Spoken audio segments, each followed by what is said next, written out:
Hi, my name is Christy Carson, and today I'm speaking with Abigail Rokison-Woodall. And Abigail and I have known each other for quite some time, and we've worked on a couple of projects together. And she is particularly, well, was very, very helpful in terms of giving some context to the Globe idea of original practices that I worked on in writing a chapter that looked at the Globe and compared it with propeller theater, and the different takes that they have on the idea of original practices. And more recently, she was actually editor of, the reviewer of Henry V for the Globe Shakespeare Beyond English book that we did in response to the Globe to Globe project. So, and Abigail is at the Shakespeare Institute and works on practical theater. But I'm going to let her give me her official title and what she's working on at the moment. Yes, so hello, I'm Abigail Rokison-Woodall. I am a senior lecturer in Shakespeare and Theatre at the Shakespeare Institute. I'm working on a few things at the moment, actually. I've been working for a while on a project with the Royal Shakespeare Company on teaching Shakespeare children, and that's been about the last 3 years. And that's probably been the main thing that has occupied my time, because it's been a lot of research, but also a lot of doing, a lot of creating resources. So I've been doing that. I've been writing a book on As You Like It for the Arden Language and Writing series. And I'm now editing King Lear for the Arden performance editions with Simon Russell Beale. So we're doing a co-editing of King Lear at the moment. Fantastic. And I'm about to start a book on Shakespeare and Jacques Lecoq for our performance, accompanying performance series, which I'm going to co-write with my brother-in-law who trained at Lecoq. So fantastic. Lots of projects, yeah. And again, I think that's one of the things that I have worked on, trying to bring together practice and theory with working with some of the practitioners at the Globe. But I think you've gone way beyond me on that now, and bringing, people like Simon Russell Beale into the editing process, which is amazing. How's that been as a working process, if you don't mind me asking? It's been absolutely hilarious. I don't think Simon would mind me saying it's been hilarious. Simon is a brilliant editor. I think he was a tiny bit nervous at first, because obviously he hasn't edited before, but he's absolutely brilliant. Very detailed. Of course, he can gloss every word in King Lear, because he's played Edgar and King Lear, and they did masses of performances of that production of Lear at the National. The only interesting bit about it is that he doesn't do computers. So I've been doing a lot of the metrical stuff and some of the textual variants, and then I print off what I've done and send it in the post to him. Okay. He does a lot of the glossing and some of the metrical variants, and he writes it on paper. Okay. In what might be a quill, but it's definitely a fountain pen, and sends it to me in the post handwritten. Wow. So it's fascinating. Actually, I quite like it, because, and then we have really long telephone conversations where we talk through and debate the glosses and what we want. And I think I prefer it to sharing Google Docs. Well, absolutely. And I think that's one of the things that I thought it was worth, taking a moment to think about, is that I think this has actually highlighted a number of things in terms of both what is required for being an actor, but also being a teacher, that there's a fair amount of acting and communication involved in our practice as well. So, and everybody is sort of geared or inclining towards the thing that they feel most comfortable with. And I think also feeling a little less apologetic about it. Everyone's kind of going, you know what, I want to work this way and not that way. And I have to admit that I was quite excited when somebody said that they wanted to do a telephone interview, because, it avoids all the other things that might go wrong. And the bandwidth going down, and the quality of the sound is really good. And because it was for radio, it made perfect sense. So yes. But I thought I wanted to bring up Simon Russell Beale because I think is possibly the perfect example of what people imagine an actor feels about technology. Is that a general perception, or do you think he's fairly unusual in that? I think he's quite unusual, to be honest. I mean, I think that most, it's a funny thing, isn't it? I was thinking back on this because obviously because I went to drama school and then I did my undergraduate degree with the Open University. Okay. And when I started my Open University degree, we were handwriting our essays and putting them in the post to the tutors. By the time I finished, I've got a feeling we were emailing them, but at least I was certainly writing them on a computer and, you know, printing them off and sending them.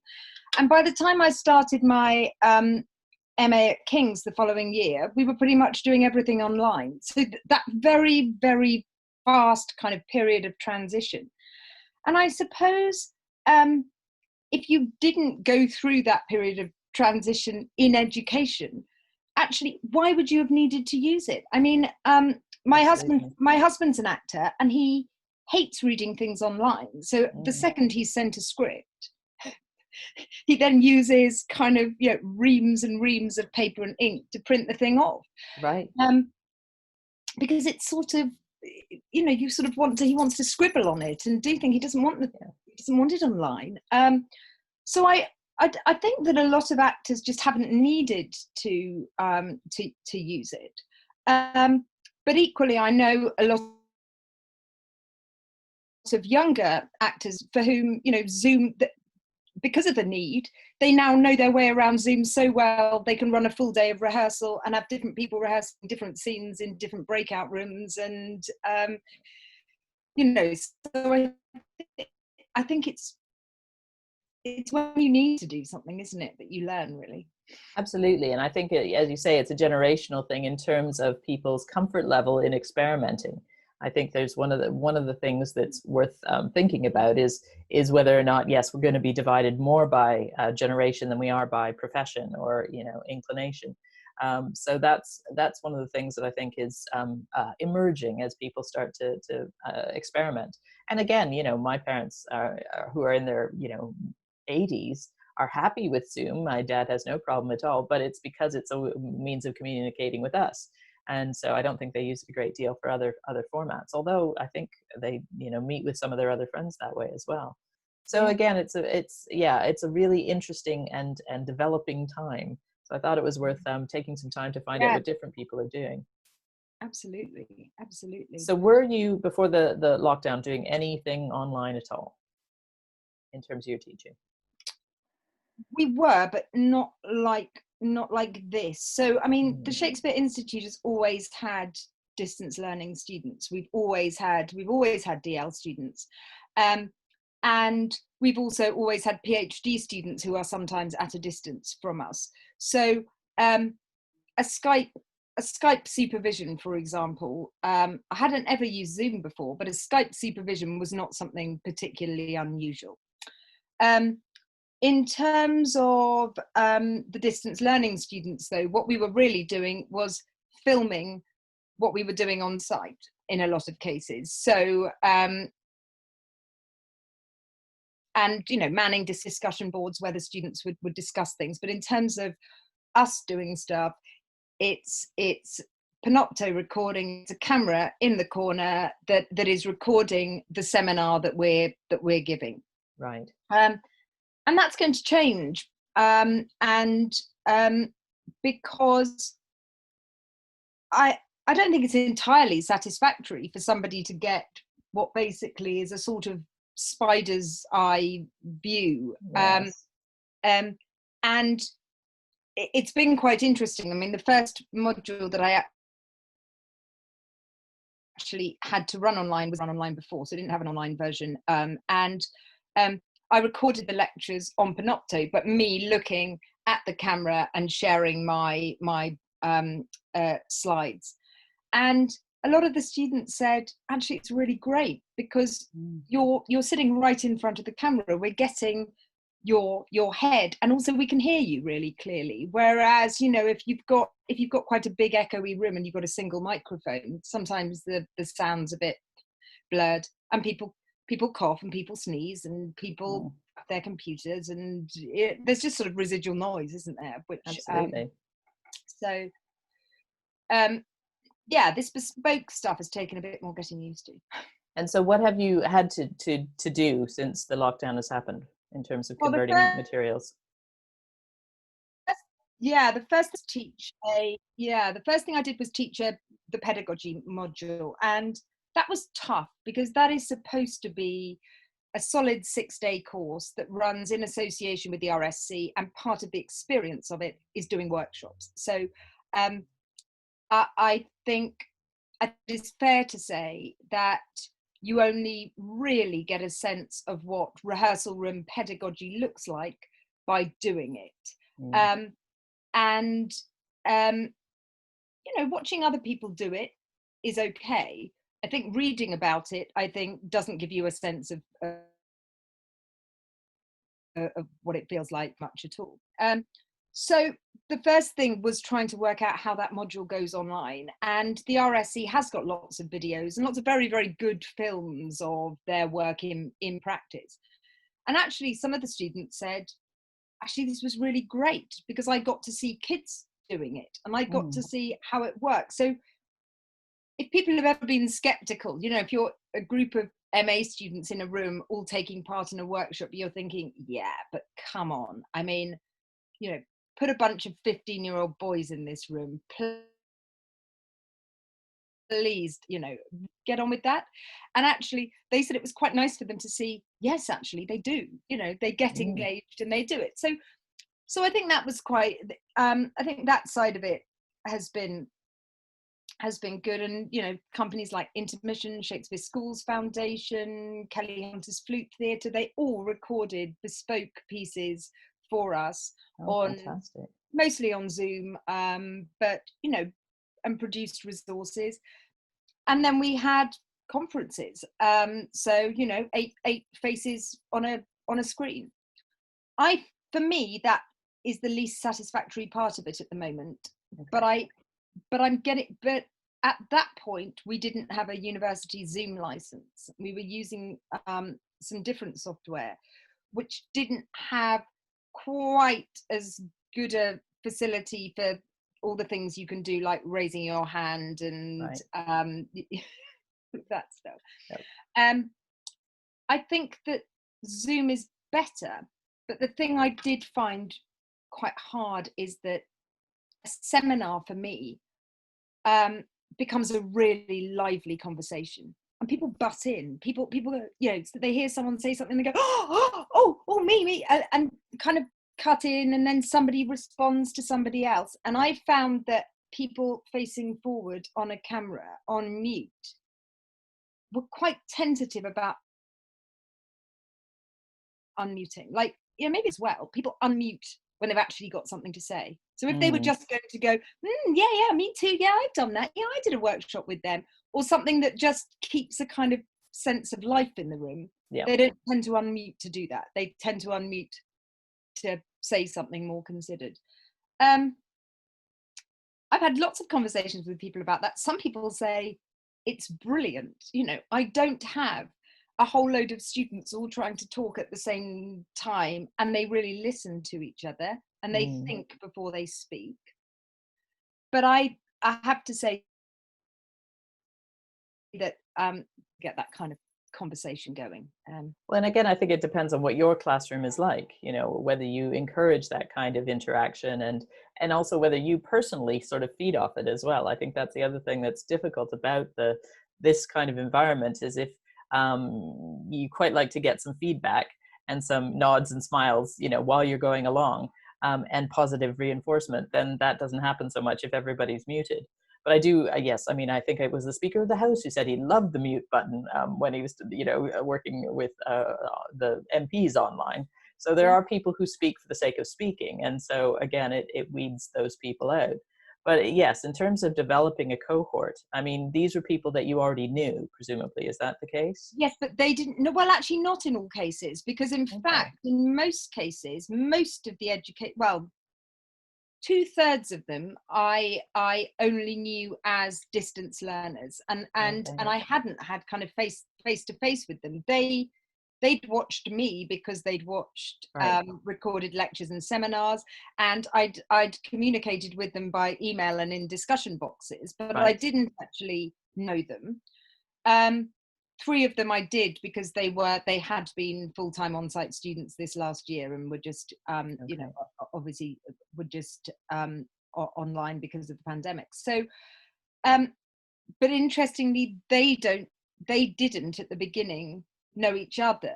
Well, that's So there's something different there as well, because they were, I think, quite polite.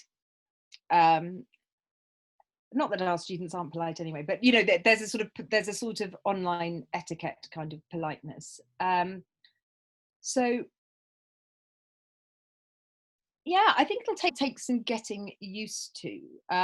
But I think the fact that Zoom has these breakout groups, I'm really wanting to make use of those more next year, because now when I've attended meetings where they've sort of said, you know, you three get into this discussion group and have a chat about something and come back, that's where the sort of lively chat happens, and then people come back and sort of, you know, share with the group. I think that's a brilliant option. well, and I think people are getting used to the technology. And so, you know, the breakout group is such an obvious thing that we do in the live classroom, but then making it work in this environment. I mean, I'm interested also in the fact that you say that, you know, I mean, it is quite literally a level playing field now between the distance learners and the local learners. So everybody's on the same page. And that might, you know, be a disadvantage for the people who are used to having all that direct attention, but it might be a real advantage for those people who feel more at a distance most of the time. Yeah, I mean, I think what they weren't used to doing was taking part in the seminars. You know, they were used to watching the seminars and using discussion boards. They weren't used to actually being able to, yeah, take part in a discussion. I also had them do students, and I was amazed. I mean, to be fair, it's a Shakespeare and Education MA, and most of them are teachers. So actually, most of them were also having to get to grips with a lot of this software during the pandemic. Of course. But their ability to each of them recorded sort of 10-15 minute pieces with PowerPoint, little mini lectures with PowerPoint, and they all managed to do that and get it up online to share with the others. So that was quite. So there wasn't any, and is that something you would have done anyway, or is that something you did specifically because of the So pandemic? I would have done mini student presentations as part of the 6 days. Actually, Okay. I would have got them doing presentations as part of the 6 days. And originally, I just thought, oh, that's a shame. That side of it'll go. And then actually thought, well, no, they're probably quite good actually, and it was. And actually, there was something about. I suppose what there is about it is that instead of running for 6 days, it ran over 6 weeks. Wow. Okay. So so in fact, what would have been sort of the stuff that went into day one was actually sort of week one, because you've got to give people time to watch the stuff, watch the lecture, read the resources, you know, comment on the discussion board, etc. But what that meant with the student presentations is, instead of them all happening on day 6 and us going, you know, from one to another and going, okay, great, yep, brilliant, you know, and on to the next, there was something about the fact that people could watch them spaced out over a whole week and could really think about some of their responses. So the questions that they asked of each other, or the comments they made of each other, were actually much fuller than they would be when everybody's sort of put on the spot watching somebody. So I thought it was quite interesting. And again, I think that's what's interesting about all of it. You know, one of the things that's coming out of my conversations with people is that it is a different, it does slow things down. Yeah. But like everything that we've discovered in the lockdown, sometimes slowing down is a good thing. Yeah. Sometimes it gives you more time to think. It gives you more time to, as you say, formulate a question, really understand what the other person's trying to say. But in terms of your workload, does that mean you've been teaching for an extra 6 weeks? Oh, well, sort of. I mean, I mean, I guess it's funny, isn't it? What with workload. I mean, you know, if one has a full-time job, I mean, I suppose I wouldn't have expected to be teaching for those 6 weeks. But I was only doing. I recorded a lot of the lectures up front, and then I was doing one Zoom seminar a week, and I was manning the discussion boards. So I guess I wouldn't have been doing that at that particular time of year, but I probably would have been traveling up to Birmingham campus for something or whatever. So I've actually found that even though I'm doing a morning of childcare, I'm tending to do a morning of childcare, and I'm tending to do 1 till 6 on work, I'm finding that I get as much done in those 5 hours as I do in an 8-hour working day, because I don't go downstairs and, you know, chat to the people in the office or pop into somebody else's room for a natter. You know, you move from one teaching space to another, and, you know, all of that. So you schedule gaps between the things you do, whereas now you can just sort of do things. I don't think that's a good thing. I think it's a terrible Well, thing. no, and it can go both ways in terms of whether or not, you know, at least one comment someone's made is that the attention that the students have is more concentrated because they have fewer hours that they have contact. And so they're really focusing on it. But the opposite could also be true. If they don't have somebody to, you know, look after the child, then, you know, then there's split attention if they're working from home. Yeah, I mean, So I don't know how, I don't know how that would work. I mean, I certainly couldn't be working, I couldn't be teaching a seminar and keeping an eye on a 4-year-old. it wouldn't That would work be terribly well. I think. No, so that's obviously been difficult for people. I think one of the most interesting things, though, that I've attended was there was a workshop that a director from the RSC ran with our undergraduates for, I think, 3 or 4 whole days, maybe Wow. even a week. Actually, I think he ran a week's workshop with them Wow. on Zoom, and we came in at the end of it, and I was really interested in looking at it because I wanted to think more about, gosh, how do you actually, you know, can you rehearse? Can you, but also I was interested in the sort of physical moving around side of things. Can you do that sort of teaching online? And it was fascinating because, of course, there are a bunch of undergraduates. Yes, there are a bunch of English and drama undergraduates, but just because you're doing English and drama doesn't mean you're a performer. It doesn't mean that you want to be a performer. And lots, 3 or 4 of them at the end said, this made me feel much more confident, because you could say to us, okay, we're exploring this Laban effort action. So, you know, I want you to get up and I want you to explore, you know, punching with, you know, your hands and then with the whole of your body. And a couple of them said, normally I'd be a bit self-conscious. I'd be looking to check if everybody else was doing it quite as much as me. If you then said add some sounds to it, I'd be, as students always are, you know, they're always Yeah. tentative. They wait. You can see there's always one who's going to make the sound before anyone else does. And then Yeah. everyone goes, oh, phew, now we can all make sound. And actually, they'd be much less self-conscious. So they'd probably explored things when you actually want them to explore a sensation, probably Mm. explored those things much better, because they were truly able to be free exploring them, instead of being slightly self-conscious by the fact that, you know, other people, they might make a fool of themselves in front of other people. So I thought that's actually something quite interesting that you know, potentially one can exploit a bit with online teaching, is, you know, people being Yeah. able to get up and do something without anybody being able to see them. Absolutely. And I think one of the other things that, you know, so I'm looking at sort of the positives that are coming out of this. One of the things that has happened is that there's loads of resources being made available all of a sudden. I mean, just the things you've mentioned so far, it seems like the students are having extraordinary access to, you know, if you'd actually physically tried to get them to all those theater companies, it would have been impossible. But to be Yeah. able to have people, you know, developing materials specifically for you is really unusual. So do you think that will continue? I mean, I'd really like to say yes. I think the restriction in all this is going to be money, isn't it? Mm, Let's be mm, honest. Because the pedagogy course was already scheduled to run, and were budgeted for with various visiting speakers. When those visiting speakers weren't coming anymore, we didn't have to pay their travel, we didn't have to pay their accommodation, and, you know, we could pay them a fee for producing these online materials. There's going to be no shortage of actors and directors available and willing to talk to students and run sessions and do things.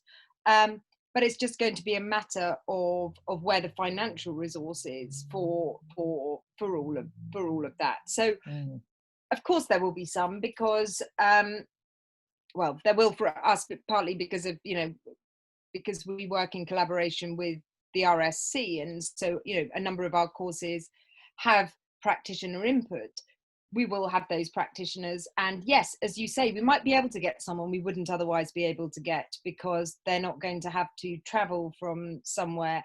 They're not going to have to, say, well, I might be able to come, but I don't know if they'll call me for filming on that day, or, all the usual things. But I also think that there's going to be, a need to we won't just have unlimited.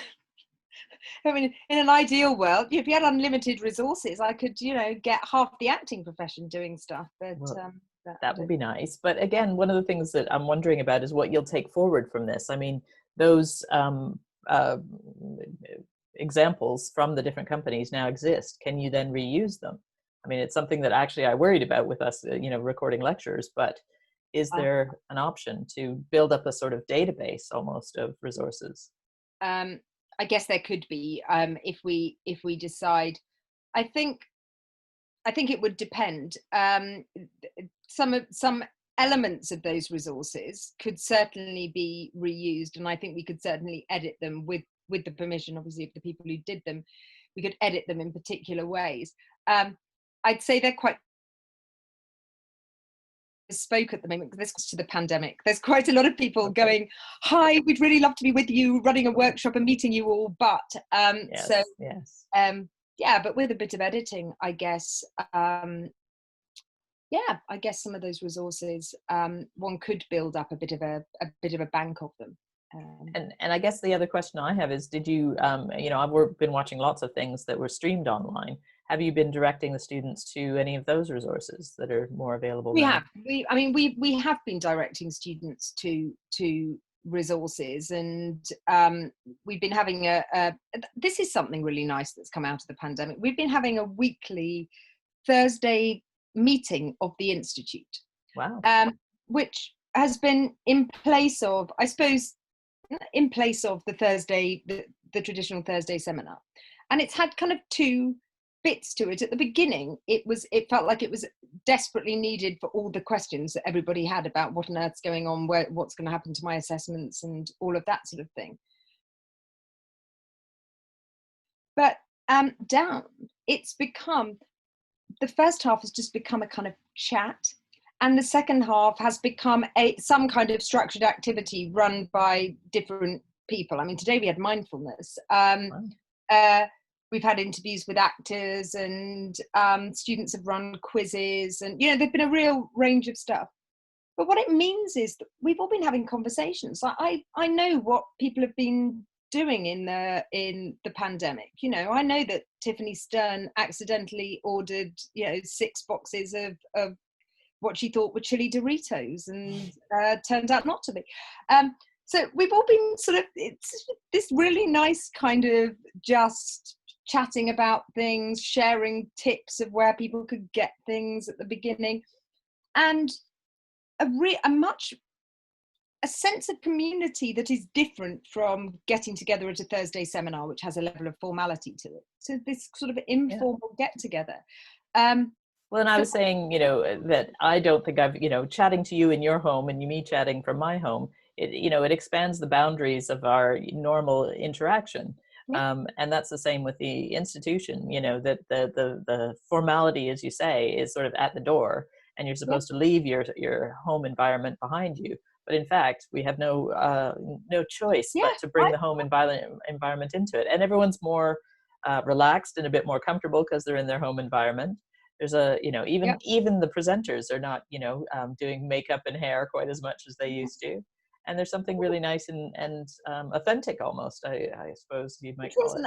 And I don't think, that it wouldn't be normal to sort of necessarily to be sharing pandemic hair care tips with or just sharing hair care tips with students. But someone will kind of go, "Oh, I've found that a really, really good thing if you can't cut your hair is," or people have been sharing, horror stories of letting their partners cut their hair or whatever. And I suppose it's felt a bit more like a kind of extended family, and I think that's been actually quite nice. Well, but it's not a very big institution. I mean, how many people would be on those calls?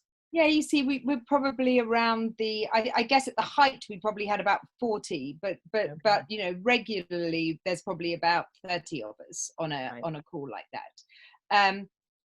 I think when there were 40, that was because the level of panic. But what I've realized is that the real stickers in it, the people who turn up every week, a lot of them are the PhD students, and I suspect for them it's making the PhD experience less lonely than it might otherwise be, even not during a pandemic, I would have because loved it. During my PhD, it would have been amazing to have a weekly get together with other people. yeah, I think it's quite nice. And of course, you know, someone can then say out loud, oh God, I've come to a real sticking point and my brain hasn't worked and I don't know. And a whole load of academics can say, that's fine, that happens to all of us. You know, we Yes. all had that point during our PhD. Some of us continue to have those points. Everybody has yeah. Is there any point to this? What was why on earth did I think this was an important argument? Those sorts of things. Yeah. So I think that's been quite good too. Yeah, well, and again, I think that is one of the things that I guess I wanted to ask you is what will you carry forward from this experience into your, if we ever, I mean, first of all, are you able to do live teaching in the autumn? And then when you do, what will you have a kind of blended form of learning?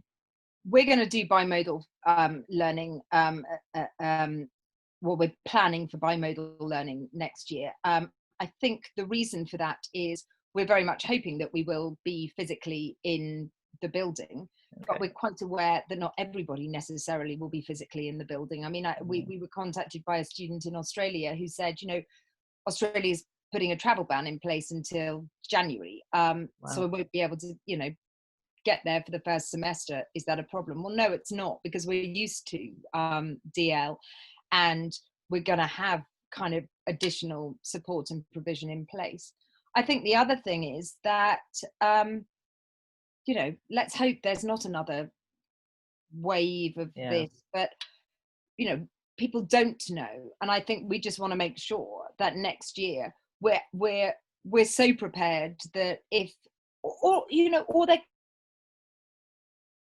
could be a student in a group who gets, you know, everybody has to quarantine for 14 days. You Yeah. know, Yeah. that must be a possibility. It's going to happen with all the schools, isn't it, as well? And so I reckon that thing of bimodal planning is that if everybody needs to quarantine at a day's notice, all the resources are there. There are online lectures. There's already online seminars set up. Right. One thing I have been thinking, I don't know whether I'll do this, but my brother-in-law is normally, as well as being a performer and having been a movement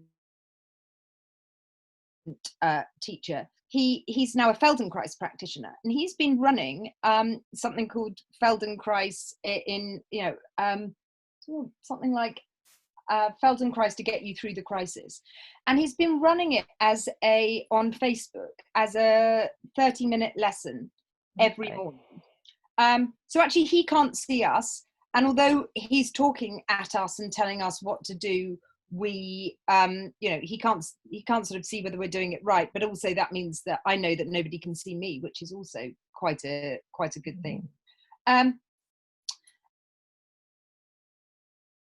And that's really owed to how easy it is to teach something in small bites like that to a group of people. And I think one of the things I've always said to students when they turn up at the Institute is, you know, even on the creativity MA, this isn't a drama school. You know, if you were at drama school, you would get a voice class every single morning. And whilst we do some voice classes and some breathing classes with the students, you know, one ends up saying, if you want to improve your breathing or your projection or whatever, your articulation, you're going to have to practice these yourself over time. One thing I am thinking about is whether the fact that we're going to have all this software and be quite good at it might mean that I could do 10 minutes vocal warm-up every day, that I could record from my office when I get into work, that students can watch live or recorded at a later date. So I think I might think about that as a way of giving students that kind of, because voice work is much better if you can do it over a period of time like that, instead of a whole lesson that gives you, you know, all the breathing, all the articulation, all the projection stuff. So I quite like the idea of putting it in bite-sized chunks and delivering it across the 2 semesters. Yeah. So that's something I'm thinking of doing. No, absolutely. And I think it answers the question I was about to ask you, but you can tell me if there's anything else. Do you think there are specific challenges for teaching practical work, which are, you know, more challenging or just or more difficult than literary study or critical study? Yeah, there's going to be, I mean, the biggest challenge is going to be working out the equipment, because for something like that, which I'm talking about, a voice class, I would probably just do it kind of, you know, I'd mainly probably do it sitting like this, and I'd mainly say the instructions. But actually, every so often, I would probably I'd need to get up. I'd need to say, put your hands on your rib cage here, you know, if you don't know where your diaphragm is, you know, those sorts of things. So I probably need to kind of somehow get this in a position where I'd be able to do that and they could see me. Yeah. But when it comes to something like, if I wanted to teach some Lecoq work and wanted to do some stuff on neutral walk, or, you know, leading with different parts of the body, 7 levels of tension, I can't do those sitting down. And I think that modelling is a really important part of how one teaches practical work. Trying to describe what you want people to do without actually showing them is quite hard. So, I mean, that is something that I've been saying to the university is, it feels to me as though what one needs to usefully put that sort of class online is essentially a decent kind of, you know, handheld video camera and someone to hold it. I suppose a bit like they've been, you know, filming, I don't know, Gardener's World or something. You kind of need somebody who's going to hold the camera and point it in the right direction so that you can move around the space, and they can pull back to get a kind of, you know, view of you doing something, but also zoom in to get something else. So that's what I think is going to be the challenge, is just working out how that works, and then how big that file is and how you upload it. Absolutely. And as you know, I've been doing Pilates through Zoom.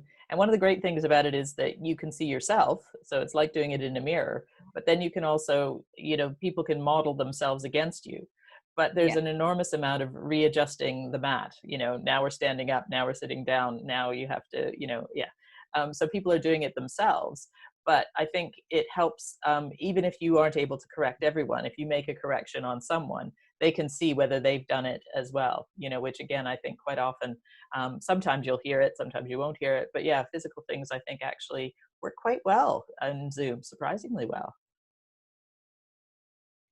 So I guess that will my be last quite interesting. And I suppose I was just going to say, it goes back to the stuff that we were saying earlier about people not feeling so self-conscious, that, you know, there is potentially that kind of benefit, that that people are concentrating on what it feels like to them to do something. I don't know how it'll work for the stuff where I kind of want to say, everybody stop and look at so and so doing this, because quite an important part of I suppose that's the having the someone with the camera, because the group of us doing it, and be able to say, okay, now let's have a look at so and so doing it. Because with something like leading with different parts of the body, there's something really interesting, like a character who leads with their hips. It becomes so many different kinds of characters in different bodies, you know. It can become a really kind of or leads with the pelvis, you know. For some people it becomes a quite kind of aggressive, masculine kind of swagger, and actually for others it becomes almost like a kind of model walking on a catwalk. And you want to be able to say, look at how this manifests itself in different bodies who also have different images in their minds. So, absolutely. So yes, we're running out of time a little bit, but I did want to ask you, just if you were going to Yes. work with somebody, or give advice to somebody who's just starting out working with Zoom or MS Teams for the first time, what would you Yeah. suggest? Are there any things you've learned that you would wish you'd known at the beginning? Or I think everybody's got to stay on mute until they want to talk when you've got a big group. Mm, Because otherwise, really embarrassing thing. I mean, it's not quite so much because you can unmute to interrupt, or to butt in. But yeah, we had, there was a meeting where you could hear somebody's partner kind of carrying on the ends of a argument about who was going to do whatever they were going to do. And yeah, every so often, my child comes and interrupts to tell me something either really inane or something that I know other people really don't want to hear about. And so I think that thing of having people muted and unmuting when they want to contribute is probably quite a good thing, and cuts down all the kind of residual noise of clinking and clonking and clunking. So I think I would say that, because the first couple of meetings we had, everybody sort of talked over the top of each other because no one could quite work out. But again, I think what's interesting is that it's a shift of authority in some respects, in terms of rather than you trying to shut people up to make them listen to each other. Everyone's having to participate in that. And so I do feel there's a sort of collective sense of the class is made up of all of us behaving properly, in a way that there isn't necessarily in a classroom. And I will make sure that so when I finish saying something that I say, then I'll say, over to so and so, and then I'll mute myself as well. So it becomes a kind of level playing field for everybody. So it's not like I'm unmuted throughout and I can interrupt at any point, but all of you have to stay quiet. It's like we all mute ourselves except when we want to speak, and then we unmute ourselves. But again, it is possible to do it the other way around, where you mute everybody and you just speak. Yes. Yeah. So that there is, that's a power differential you have to negotiate. And I think what's interesting is we were talking about, being online with people that you've seen in the real world. But what might be interesting also to find out is, particularly like you were saying, somebody from Australia who is a distance learner for the first half of the term and then suddenly comes into the classroom. Do they feel, suddenly embarrassed? Or do they actually just feel very relaxed with everybody because they actually do feel a sense like they know them? I think people will feel like they know each other. I think it's I think it'll be quite good like that. I feel like the pedagogy students now, after doing those 6 weeks and having a weekly chat, know each other now. I think they're carrying on communicating with each other. And I think, particularly the work that I've done with teachers, that, there are moments when they just can't come, or if they do come, they're not particularly productive because all they're thinking about is the Ofsted, reports or whatever it is. So it's actually better for them to be able to experience at a time when they're not quite as stressed. So absolutely. I think that bimodal, as you call it, is a great, I think it's probably what's going to come out of all of this. But it might be, I think it could be a positive thing. Well, I think so. I mean, the access requirements as well, I think, is an interesting one. I mean, I suppose I'm thinking about it as well in terms of if you've got, because I've been working a lot with deaf students. If you've got people who are deaf, it's very much easier to you can subtitle very, you can just subtitle a lecture. From the outset, whereas coming on site and handing somebody a transcript of the lecture, I don't know if that's as good, because then you feel like you've got to stick to the script you've handed out. Whereas if you give the lecture and then you can put subtitles on it afterwards, I think that there's a kind of benefit to that. And also people, there are times in my life when traveling was really, really, really hard, when I was having back surgery or when I was in a wheelchair and stuff with that. Actually, that idea of, well, I don't have to struggle in. I could just stay at home and do this from my bed today, and that'll be okay. Is also, I think, a potentially positive. it also means that the people who have turned up are, you know, their best selves, as it were. They've come be prepared Yeah, to participate fully, yeah, as opposed to feeling they're dragging themselves in, whether they've got a cold or a, you know, an issue with their back. absolutely. And I feel also, I hope that it changes the conference scene a bit, because to be honest, I haven't been to a conference since I had a child. Mm, Um, uh, it's not just being, my child's got an additional need, but it's not really that. It's, I mean, I don't think I'd want to leave it. I don't think I'd be wanting to leave him anyway and fly across the world. no. And I have felt disadvantaged. There is a disadvantage to not being able to take part in a conference or give a plenary or whatever, whatever Yeah, people yeah. might ask you to do. And I think actually to be able to say, well, yes, I would like to, but I'm going to do it from my own home, then Mm, I'm only going to need to find childcare for 2 hours as opposed to kind of 5 days. absolutely. Um, So I think that yeah, in it's terms quite, of, the cost of, I think working, yes, for working parents, it's incredibly important. But as you say, there are other caring responsibilities that people might have. And, you know, as you say, coming through the Open University yourself, that's a model that they've always used to bring people who are working part-time or, you know, are at a distance. So I think there are lots of inclusivity elements to the online world that we might be able to bring into the next phase of all of this. So that, yeah, I mean, in a sense, that's the conclusion I'm coming to, but I'm yeah. just interested to hear whether it's going to work for everyone and in all areas, because Shakespeare Studies has so many varied ways of approaching the subject. We'll have to wait and see, won't we? See what's. Absolutely. Well, thanks so much for your time. Not at all. Not at all. Great Lovely pleasure. to chat with you. And you. Okay.